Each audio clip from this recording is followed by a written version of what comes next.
sahabat-sahabat Rema yang terkasih dalam Kristus, salam jumpa.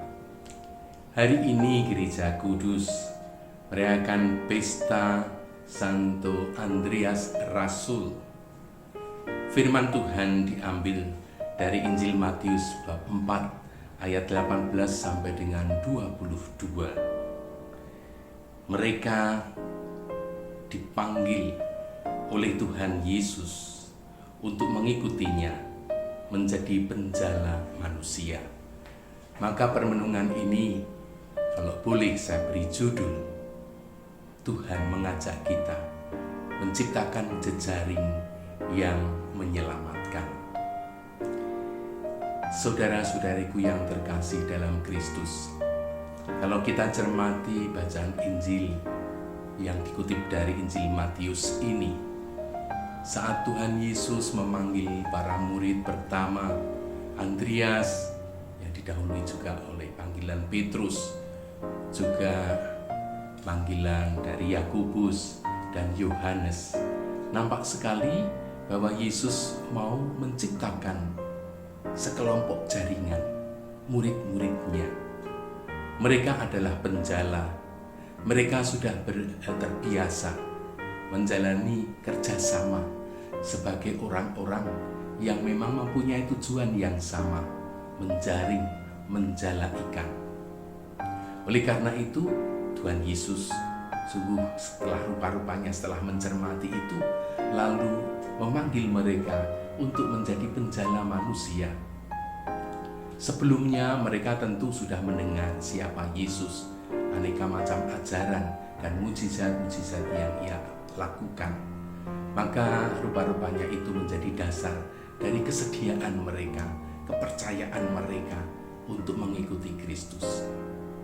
Nah, di hari pesta Andreas yang dipanggil Kristus ini, kita diajak untuk sadar juga bahwa kita yang telah mendengar tentang Kristus, yang selama ini mengimaninya, diajak untuk menyadari bahwa iman memang adalah relasi pribadi kita dengan Tuhan. Namun iman juga mengandung tugas perkutusan. Iman yang merupakan relasi pribadi dengan Tuhan tidak berarti bahwa kita hidup sendiri-sendiri, menjalani tugas panggilan sendiri-sendiri. Tidak. Terlebih saat ini gereja kita sedang menggalakkan kebersamaan untuk berjalan bersama. Nah, kita sama-sama dipanggil oleh Yesus. Kita juga pasti sama-sama dipanggil untuk melakukan tindakan-tindakan yang benar penuh kasih.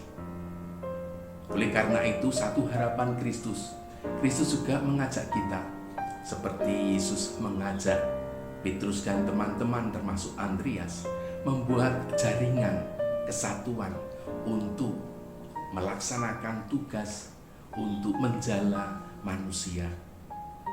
Maka marilah kita juga membuat PK hidup kita untuk berjejaring.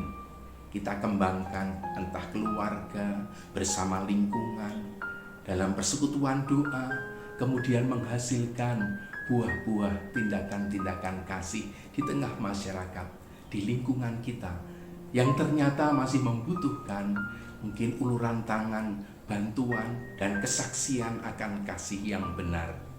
Sehingga hidup kita sebagai umat itu menciptakan jaringan kasih, jaringan kebaikan yang menyelamatkan.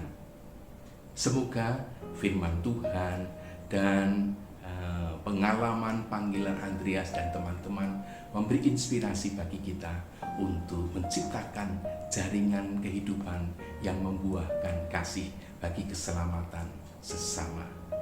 Tuhan memberkati dan melimpahi kita semua dengan berkat-Nya Bapa dan Putra dan Roh Kudus. Amin. Terpujilah nama Yesus, Maria dan Yusuf sekarang dan selama-lamanya. Berkah dalam